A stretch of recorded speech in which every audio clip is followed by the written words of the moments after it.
ಎಲ್ಲರಿಗೂ ನಮಸ್ಕಾರ. ಅಮೃತವರ್ಷಿಣಿ ಶ್ರೀಮಾತೆ ಜಗನ್ಮಾತೆಯ ಪ್ರತಿರೂಪ. ಮಣಿ 9. ಶಾರದೆ ಗೃಹಿಣಿಯಾದಳು. ಎರಡೂ ಕುಟುಂಬಗಳು ಬಡವರಾಗಿದ್ದರಿಂದ ವಿವಾಹ ಸರಳವಾಗಿಯೇ ನಡೆಯಿತು. ವಧುವಿನ ಚಿಕ್ಕಪ್ಪ ಪುಟ್ಟ ಶಾರದೆಯನ್ನು ಎತ್ಕೊಂಡು ಕಾಮ್ರಾಪುರಕ್ಕೆ ಬಂದರು. 4 ಮೈಲಿ ದೂರದಲ್ಲಿರುವಂಥ ಈ ಊರಿಗೆ 5 ವರ್ಷದ ಶಾರದೆ ಹೇಗೆ ತಾನೇ ನಡ್ಕೊಂಬರ್ತಾಳೆ?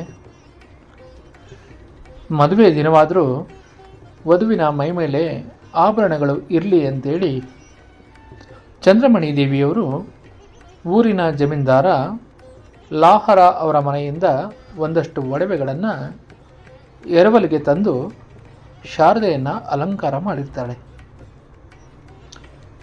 ಮದುವೆ ಮುಗಿದ ಮೇಲೆ ಒಡವೆಗಳನ್ನು ವಾಪಸ್ ಕೊಡಲೇಬೇಕಲ್ವಾ? ದೇವತೆಯಂತೆ ಪುಟ್ಟ ಪುಟ್ಟ ಹೆಜ್ಜೆಗಳನ್ನು ಹಾಕ್ತಾ ಮನೆಯಲ್ಲೆಲ್ಲ ಓಡಾಡ್ತಿದ್ದಂಥ ಪುಟ್ಟ ಮಗುವಿನ ಮೈಮೇಲಿಂದ ಒಡವೆಗಳನ್ನು ಹೇಗೆ ಹಿಂತೆಗೆಯೋದು ಎಂಬ ಸಂಕಟದಿಂದ ಒಂದೇ ಸಮನೆ ಒದ್ದಾಡ್ತಾ ಇರ್ತಾರೆ ಈ ಚಂದ್ರಮಣಿ ದೇವಿ.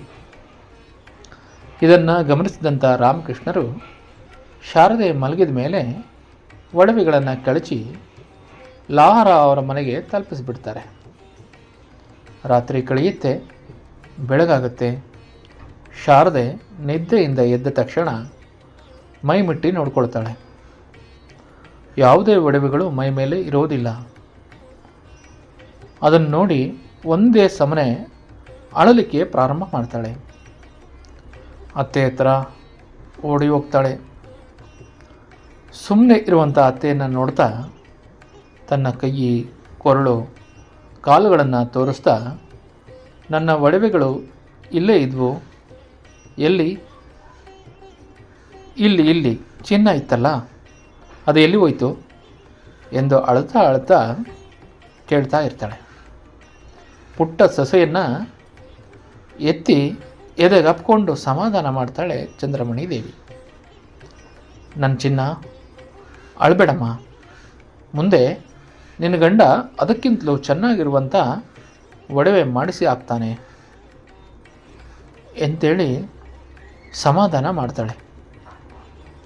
ಸ್ವಲ್ಪ ಹೊತ್ತಿನ ನಂತರ ಬಿಕ್ಕುತ್ತಾ ಸಮಾಧಾನವಾದಳು ಶಾರದೆ. ಆದರೆ ಅಲ್ಲೇ ಇದ್ದಂಥ ಶಾರದೆಯ ಚಿಕ್ಕಪ್ಪ ಮಾತ್ರ ಕೋಪ ಮಾಡಿಕೊಂಡು ಪುಟ್ಟ ಶಾರದೆಯನ್ನು ಕೂಡ ಕರ್ಕೊಂಡು ಜಯರಾಮ್ ಬಾಟಿಗೆ ವಾಪಸ್ ಹೊರಟುಬಿಡ್ತಾರೆ.